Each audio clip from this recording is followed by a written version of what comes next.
We're doing tariffs on other countries. Other countries are going to finally, after 75 years, pay us back for all that we've done for the world. And the tariff will be substantial in some cases. I took in billions and billions of dollars, as you know, from China. With the inauguration of Donald J. Trump right around the corner, I believe it's only right to discuss some of his proposed economic policies. Specifically, I would like to focus on his broad tariffs on China and the rest of the world. But first, what are tariffs and what does it do? Put simply, it is in many ways a tax on prices of goods. And so if a country applies tariffs on goods coming from different countries, what happens is that the prices of goods will increase because of the import duties that are applied on goods coming in from different parts of the world. Now that we understand what tariffs are, what are Trump's proposed tariffs and how will they affect the community and its people? Trump proposes to impose a universal tariff of up to 20% on all foreign goods, a 25% tariff on all goods coming from Canada and Mexico, and imposing tariffs of 60% or more on China.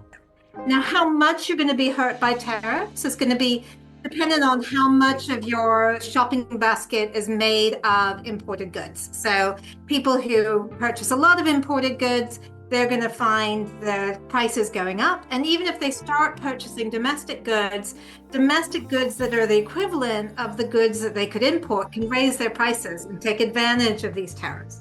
So I think we're going to see consumers facing much higher prices. In effect, these tariffs would cost the average American household $2,600 annually, and that isn't including the effects of a 25% tariff on Canada and Mexico. Let's take a moment to see what's at stake for those tariffs on Canada and Mexico. First, there is $1.3 trillion in annual trade with Mexico and Canada, with exports to both markets supporting 3 million US jobs.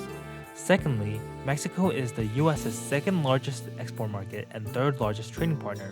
Lastly, for more than 40 US states, Mexico and Canada are where most exports are shipped to. Now, with regards to China, there are over 1.2 million jobs linked to exports to China. The existing tariffs already having cost 245,000 jobs, with up to 732,000 jobs if it were to escalate. Overall, there are over 10 million jobs supported by exports nationally that could be affected.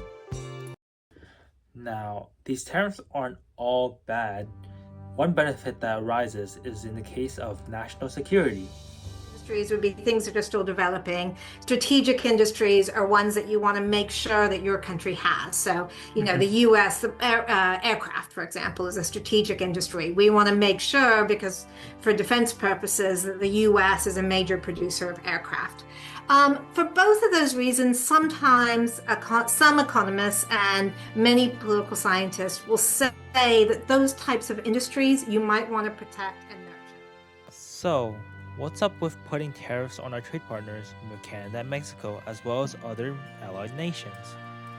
What I think we'll get actually is very strategic, kind of very political process where, he's going to put on these large numbers and then negotiate with countries. And you see that already with Canada and Trump and Mexico. So he puts up huge numbers and then we kind of see it whittled down.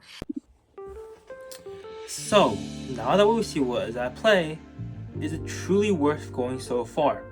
Well, I want to suggest this to you, Mr. President, as my message to you. Rather than putting on these protectionist policies, there is a better solution to this.